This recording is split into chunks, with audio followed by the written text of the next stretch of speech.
കഴിഞ്ഞ ദിവസം ഒരു ഉദ്യോഗാർത്ഥി എന്നോട് ചോദിച്ചു, ഇനിയിപ്പോൾ കേരള PSC നടത്താൻ പോകുന്ന LDC അതുപോലെ LSG പരീക്ഷകൾക്ക് വേണ്ടിയിട്ട് വളരെ സീരിയസ് ആയിട്ട് പ്രിപ്പയർ ചെയ്തുകൊണ്ടിരിക്കുന്ന ഒരാളാണ് ഈ സംശയം ചോദിച്ചത്. സംശയമൊന്നുമല്ല, തമാശ രൂപത്തിൽ അദ്ദേഹം ചോദിച്ചാണ്, സാർ കറക്കി കുത്തി PSC പരീക്ഷയ്ക്ക് ഉത്തരം ശരിയാക്കാൻ എന്തെങ്കിലും എളുപ്പവഴിയുണ്ടോ എന്ന് ചോദിച്ചു.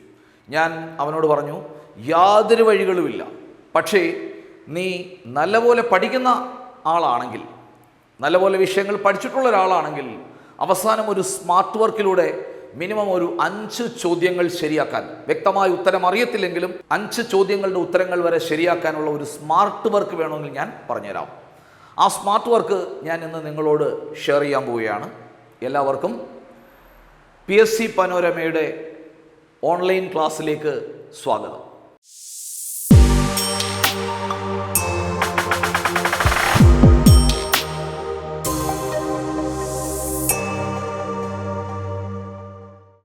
അപ്പോൾ ആ സ്മാർട്ട് വർക്ക് ഞാൻ പറയാം. നമ്മൾ എഴുതുന്ന പരീക്ഷയിൽ, ഇത് ആദ്യമേ തന്നെ പറയട്ടെ, ഈ പരീക്ഷയ്ക്ക് വേണ്ടി, കേരള PSC നടത്തുന്ന പരീക്ഷകൾക്ക് വേണ്ടി വളരെ സീരിയസ് ആയിട്ട് പഠിച്ചിട്ടുള്ള ഒരു ഉദ്യോഗാർത്ഥിക്ക് മാത്രമേ ഇതുകൊണ്ട് പ്രയോജനമുള്ളൂ. ഏകദേശം എന്തെങ്കിലുമൊക്കെ പഠിച്ച ഒരാളിനോ പരീക്ഷയ്ക്ക് വേണ്ടി ജസ്റ്റ് അപേക്ഷിച്ചു അതുകൊണ്ട് മാത്രമൊന്നും ഈ സ്മാർട്ട് വർക്ക് വർക്കാവത്തില്ല. അതെന്താണെന്ന് വെച്ചാൽ, നമ്മുടെ ക്വസ്റ്റ്യൻ പേപ്പറിൽ നമ്മളെല്ലാം അറിയാവുന്ന ക്വസ്റ്റ്യൻസ് മൊത്തം എഴുതുന്നു ആദ്യം തന്നെ. അപ്പോൾ നമുക്ക് 4 ഓപ്ഷനുകളാണ് തന്നിട്ടുള്ളത്. ഒരു ചോദ്യത്തിന് A, B, C, D ഇങ്ങനെ 4 ഓപ്ഷൻസ് തന്നിട്ടുണ്ട്. ഇതിലേതെങ്കിലും ഒന്നാണല്ലോ നമുക്ക് ശരിയാക്കേണ്ടത്. അപ്പോൾ നമ്മൾ ചോദ്യം വായിച്ചു. ചോദ്യം വായിച്ചിട്ട് A ഉത്തരമാണോ? ഉത്തരമാവാം, ആവാതിരിക്കാം, അറിയില്ല. B ഉത്തരമാണോ? ഉത്തരമാവാം, ആവാതിരിക്കാം, അറിയില്ല. C ഉത്തരമാണോ? ഉത്തരമാവാം, ആകാതിരിക്കാം, അറിയില്ല. D ഉത്തരമാണോ? ചിലപ്പോൾ ഉത്തരമാകാം, ആകാതിരിക്കാം. നമുക്ക് യാതൊരു സെലക്ഷൻ നടത്താൻ പറ്റുന്നില്ല. ഇത് 5 ഓപ്ഷനുകളും ഉത്തരമാകാം, ഉത്തരമാകാതെയും ഇരിക്കാം. അങ്ങനെയാണ് നമുക്ക് തോന്നുന്നതെങ്കിൽ ആ ഉത്തരം, ആ ചോദ്യം വിട്ടേക്കുക. അത് അപ്ലൈ ചെയ്യാനേ വേണ്ട, അത് ആൻസർ ചെയ്യുവാനേ നിങ്ങൾ പോകണ്ട, അത് കളഞ്ഞേക്കുക. അപ്പം 4-ൽ ഒരെണ്ണം പോലും നമുക്ക് ഉത്തരമല്ല എന്ന് പറഞ്ഞ് ഒഴിവാക്കാൻ സാധിക്കുന്നില്ല. നമുക്കിവിടെ ഉത്തരമല്ലാത്തതിനെ ഒഴിവാക്കണം, എന്നിട്ട് ഉത്തരത്തിലേക്ക് എത്തണം. അതാണ് നമുക്ക് വേണ്ടത്. 4 ഓപ്ഷനുകളിൽ ഒന്നിനെ പോലും നമുക്ക് ഉത്തരമല്ല എന്ന് പറഞ്ഞ് ഒഴിവാക്കാൻ സാധിക്കുന്നില്ല. അങ്ങനെ ഒരെണ്ണത്തിന് ഒഴിവാക്കാൻ സാധിച്ചിരുന്നെങ്കിൽ ബാക്കിയുള്ള 3 എണ്ണത്തിൽ ഏതെങ്കിലും ഒരെണ്ണമായിരിക്കും ഉത്തരം. അങ്ങനെ ഒന്നിനെയും ഉത്തരമാ അല്ല എന്ന രീതിയിൽ ഒഴിവാക്കാൻ നമുക്ക് പറ്റാത്ത സാഹചര്യത്തിൽ ആ ചോദ്യം കളഞ്ഞേക്കുക. എന്നാൽ 4 ഓപ്ഷനുകളിൽ ഒരെണ്ണത്തിന് ഉത്തരമല്ല നമുക്ക് ഉറപ്പുണ്ട്.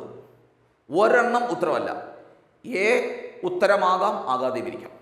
B ഉത്തരമാകാം, ആകാതെയും ഇരിക്കാം. എന്നാൽ C ഉത്തരമല്ല. D ഉത്തരമാകാം, ആകാതെയും ഇരിക്കാം. അപ്പോൾ ഒരെണ്ണം ഉത്തരമല്ല എന്ന് നമുക്ക് ഉറപ്പായി. C ഉത്തരമല്ല. എന്നാൽ Aയും Bയും Dയിലും അത് ഉത്തരമാകാം, ആകാതെയും ഇരിക്കാം. അങ്ങനെയെങ്കിൽ ഒരെണ്ണത്തെ മാത്രമേ നമുക്ക് ഉത്തരമല്ല എന്ന് പറഞ്ഞ് ഒഴിവാക്കാൻ സാധിക്കുന്നുള്ളൂവെങ്കിൽ അതും കളഞ്ഞേക്കുക. നമുക്ക് ആ ചോദ്യത്തിൻ്റെ ആൻസർ എഴുതാൻ പറ്റില്ല. അടുത്തത് 2 എണ്ണം നമുക്ക് ഉത്തരമല്ല എന്നുറപ്പുണ്ട്. A ഉത്തരം അല്ല, ഉറപ്പാണ്. Cയും ഉത്തരമല്ല. അത് രണ്ടും ഉത്തരമല്ല എന്ന ദൃഢബോധ്യം വേണം. ആ ദൃഢബോധ്യം നല്ലപോലെ പഠിച്ചിട്ടുള്ള ഒരാളിന് മാത്രമേ ഉണ്ടാകത്തുള്ളൂ. എന്നാൽ B ചിലപ്പോൾ ഉത്തരമാകാം, ആകാതെയും ഇരിക്കാം.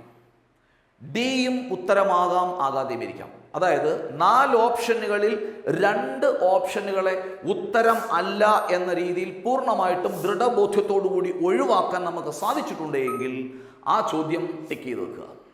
അവിടെ ഒരു കൊച്ചു മാർക്ക് ഇട്ട് വെക്കണം. അപ്പോൾ 2 ഓപ്ഷനുകളെ ഉത്തരമല്ല എന്ന് പറഞ്ഞ് നമുക്ക് ഒഴിവാക്കാൻ സാധിക്കുന്നുണ്ടെങ്കിൽ അത്തരം ചോദ്യങ്ങൾ ടിക്കിട്ട് വെക്കുക. അവസാനം അങ്ങനെ ടിക്കിട്ട് വെച്ചേക്കുന്ന ചോദ്യങ്ങൾ എത്ര എണ്ണം ഉണ്ടെന്ന് നോക്കണം. അത് ചിലപ്പോൾ ഒരു 10 എണ്ണം ഉണ്ടാകും, ചിലപ്പോൾ ഒരു 8 എണ്ണം ഉണ്ടാകും. അങ്ങനെയാണെങ്കിൽ എനിക്ക് പറയാനുള്ളത് 5-ൽ കൂടുതലാണ് അത്തരം ചോദ്യങ്ങളുടെ എണ്ണമെങ്കിൽ, 5-ൽ കൂടുതലാണെങ്കിൽ, ഇവൻ 4-ൽ കൂടുതലാണെങ്കിൽ പോലും എനിക്ക് നിങ്ങളോട് പറയാനുള്ളത് അത് നിങ്ങൾ ആൻസർ ചെയ്യണം. You should answer it. ആ രണ്ടെണ്ണം ശരി ഉത്തരവും നമുക്ക് ബോധ്യമുണ്ടല്ലോ. രണ്ടെണ്ണത്തെ നമ്മൾ തെറ്റാണെന്ന് പറഞ്ഞ് ഒഴിവാക്കി. എന്നാൽ ബാക്കിയുള്ള രണ്ടെണ്ണത്തിൽ ഏതെങ്കിലും ഒരെണ്ണമായിരിക്കും ഉത്തരം. അങ്ങനെയെങ്കിൽ നിങ്ങൾ അത് ആൻസർ ചെയ്യുക തന്നെ വേണം.